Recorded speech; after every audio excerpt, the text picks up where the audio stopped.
ത്രിമൂർത്തികളിൽ ആരാണ് ഏറ്റവും ശാന്തൻ? ആർക്കാണ് സത്വഗുണം കൂടുതലുള്ളത്?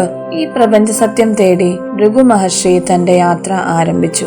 സത്യലോകത്തെത്തി സൃഷ്ടാവായ ബ്രഹ്മാവിനെ വന്ദിക്കാതെ അദ്ദേഹം പരീക്ഷിച്ചു. ബ്രഹ്മാവ് കോപാക്രാന്തനായി. കൈലാസത്തിലെത്തിയപ്പോൾ ദേവാദിദേവനായ ശിവനും മഹർഷിയുടെ പെരുമാറ്റത്തിൽ ക്രുദ്ധനായി. ഒടുവിൽ പരീക്ഷണത്തിന്റെ അവസാന ഘട്ടമെന്നോണം മഹർഷി വൈകുണ്ഠത്തിന്റെ പവിത്രമായ മണ്ണിൽ കാലുകുത്തി. അവിടെ അനന്തശയനത്തിൽ യോഗനിദ്രയിലായിരുന്നു ഭഗവാൻ മഹാവിഷ്ണു. മഹാലക്ഷ്മി ഭഗവാന്റെ പാദങ്ങൾ തടവിക്കൊണ്ട് അരികിലുണ്ട്. തന്റെ വരവ് അറിഞ്ഞിട്ടും ഭഗവാൻ എഴുന്നേറ്റില്ല എന്ന വ്യാജേന ഭൃഗു മഹർഷി ക്രോധം നടിച്ചു.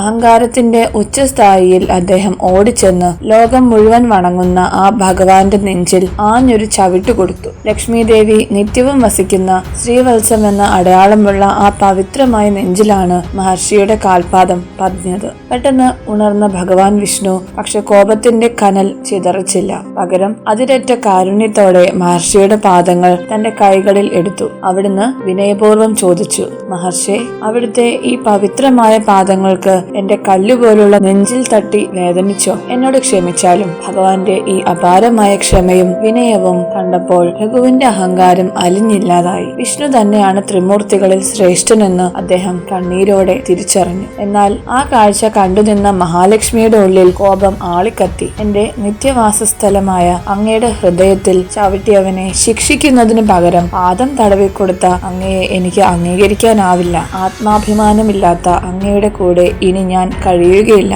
എന്ന് ദേവി പ്രഖ്യാപിച്ചു. തന്റെ ഭർത്താവിനുണ്ടായ അപമാനത്തിൽ മനംനൊന്ത് വൈകുണ്ഠത്തിലെ സകല ഐശ്വര്യങ്ങളും ഉപേക്ഷിച്ച് മഹാലക്ഷ്മി ഭൂമിയിലേക്ക് യാത്രയായി. ലക്ഷ്മി ദേവി പോയതോടെ ഐശ്വര്യം നഷ്ടപ്പെട്ട വൈകുണ്ഠം ശൂന്യമായി. പ്രിയതമയെ തേടി ഭഗവാൻ വിഷ്ണുവും ഭൂമിയിലെത്തി. വേഷപ്രച്ഛന്നനായി വെങ്കിടാചല മലകളിൽ അദ്ദേഹം തപസ്സിരുന്നു. ക്ഷമ ഭഗവാനെ മുനിശ്രേഷ്ഠനാക്കിയെങ്കിലും അത് അദ്ദേഹത്തിന് പ്രിയപ്പെട്ടവളിൽ നിന്നുള്ള ദീർഘകാലത്തെ വിരഹമാണ് സമ്മാനിച്ചത്. ഇതാണ് പിന്നീട് ഭക്തർ നെഞ്ചിലേറ്റുന്ന തിരുപ്പതി വെങ്കിടാചലപതിയുടെ ഐതിഹ്യമായി മാറിയത്.